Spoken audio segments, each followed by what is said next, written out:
addition to wrapping up Deputy Chief Reid's threat against Voight, Jason Begg, Sean Hatosi, and the rest of intelligence, the last hour of Chicago PD Season 12 is a mixed bag of emotions.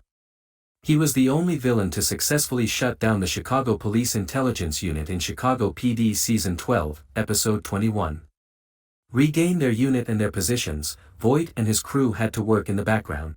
Ruzek, Patrick John Pfluger, and Burgess, Marina Squarciati, had to decide how to handle their wedding in the meantime. Although they first put it off, pictures from the Chicago Police Department Season 12 finale made it obvious they will get married. It didn't seem appropriate to rejoice at such a difficult moment.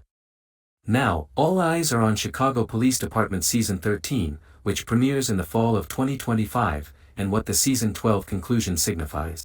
How Chicago PD's Voight stops Reid. Episode 22 of Season 12. To defeat Reid, Voight resorted to traditional methods.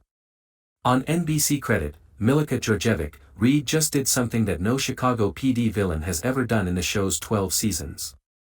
Intelligence kept encountering obstacles when they attempted to resolve the matter informally.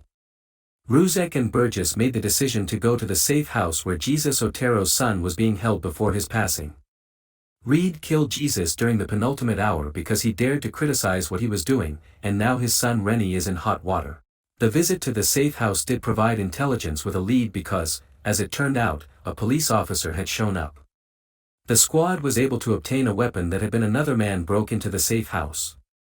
After further investigation, it was quickly discovered that this police officer was the object of several civil lawsuits and that Reid chose him because of his financial need. But Voight crashed the car they were in before Caldera could accept a bargain he was offering, and intelligence felt like they were back at stage 1. The man shared Reid's viewpoint as well, thus, in a sense, both characters were correct. Since the legal system was ineffective, they were merely attempting to clean up the streets as best they could. Voight couldn't tolerate the fact that they were obviously doing it incorrectly. But before Caldera could accept the offer Voight was making, the criminal was killed. On the morning of Voight's hearing with Internal Affairs, Rennie leaped out and shot Reid, striking him in the neck. Voight remained with Reid as if to assist him. In actuality, though, the entire episode was staged, with the head of the intelligence unit initiating it. Ruzek and Burgess eventually tie the knot, complete with an appearance by a Chicago Fire character. The entire intelligence community celebrates the wedding. Ruzek notes that Burgess acted too hastily in postponing the wedding and that Reid has now been defeated, albeit not as anyone had anticipated. He understood that things always worked out for them, but he was glad to do it if that made Burgess feel at ease. We saw the church crowded with people as they proceeded with the wedding. After everything that had transpired, Torres, Benjamin Levy Aguilar, even entered the church, appearing to be a little more at peace with it. Many of us were hoping for specific cameos from former Chicago Police Department cast members, such as Antonio Dawson, John Seda, but none of them appeared. However, Mouch, Christian Stolt, from another One Chicago World Series, attending Trudy's, Amy Morton, wedding, which made perfect sense given that they were already married.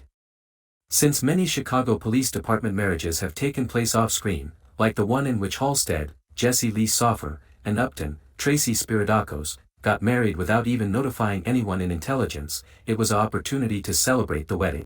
Asa Chapman, Sarah Buse, and Voight sat next to each other, but it's obvious that following the Chicago PD Season 12 finale, their relationship will never be the same.